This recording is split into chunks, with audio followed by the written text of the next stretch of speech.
बिस्मिल्लाहिर्रहमानिर्रहीम अस्सलाम वालेकुम। आज के इस लेक्चर में हम ये सीखेंगे कि काउंट इफ़ का फार्मूला कैसे इस्तेमाल किया जाता है और वो कौन सी ऐसी कंडीशन है कि हम काउंट इफ़ को इस्तेमाल करने की तरफ जाते हैं।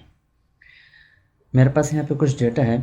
अगर मैं देखना चाहता हूँ कि इसमें कोई ख़ास एक नाम कितनी दफ़ा रिपीट हो रहा है, तो फिर मैं एक्सेल को कहता हूँ कि काउंट इफ़ के थ्रू मुझे बताओ कि ये नाम इस डेटा में कितनी दफ़ा आ रहा है।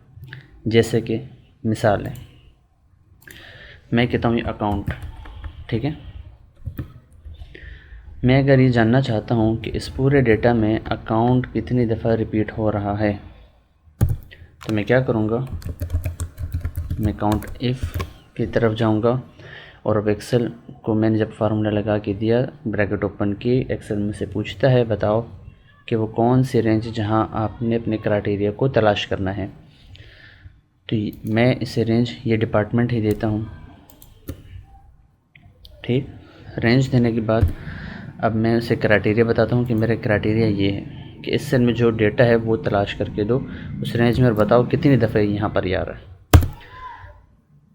जैसे मैंने इंटर किया, काउंट इफ़ के थ्रू एक्सेल ने मुझे बता दिया कि इस पूरे डेटा में जो आपने रेंज बताई उसमें अकाउंट्स 9 टाइम रिपीट हो रहा है। ज़रा देख लेते हैं। हमने एक ऑप्शन समझा था फ़िल्टर का, फ़िल्टर करके मैं सर्च करता हूँ कि यहाँ पे अकाउंट्स कितनी दफ़ा आता है। ये देखें स्टेटस बार, अगर आप देखें तो आपको यहाँ से भी पता चल जाएगा कि यहाँ पे अकाउंट 9 टाइम रिपीट हो रहा है और हमें काउंट इफ़ के थ्रू भी पता चल गया।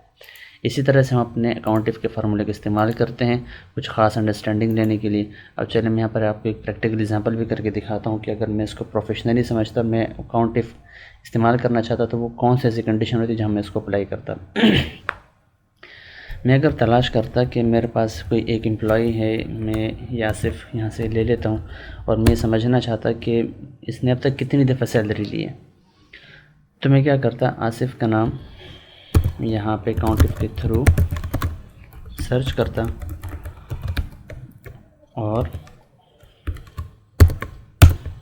मुझे पता चल जाता कि आसिफ ने अब तक, जब से हमारा रिकॉर्ड हमारे पास डेटा है, उस वक्त से लेकर अब तक का हमने रिकॉर्ड चेक किया तो एक्सेल ने मुझे बताया कि 3 टाइम इसका नाम रिपीट हो रहा है। इसका मतलब 3 दफ़े सैलरी ले चुका होगा। तो ज़रा चेक करते हैं। जी ऐसा ही है, अप्रैल में एक है, मई में एक है, जून में एक है, तो 3 टाइम इसने सैलरी ली है और 3 टाइम इसने मुझे बता दिया। तो एक अंडरस्टैंडिंग आपको मिल गई कि हम क्यों ये फार्मूला इस्तेमाल करते हैं और कैसे करते हैं। दोनों चीज़ें यहाँ पे क्लियर हो गई। अब मिलते हैं अगले लेक्चर में, तब तक के लिए अल्लाह हाफ़िज़।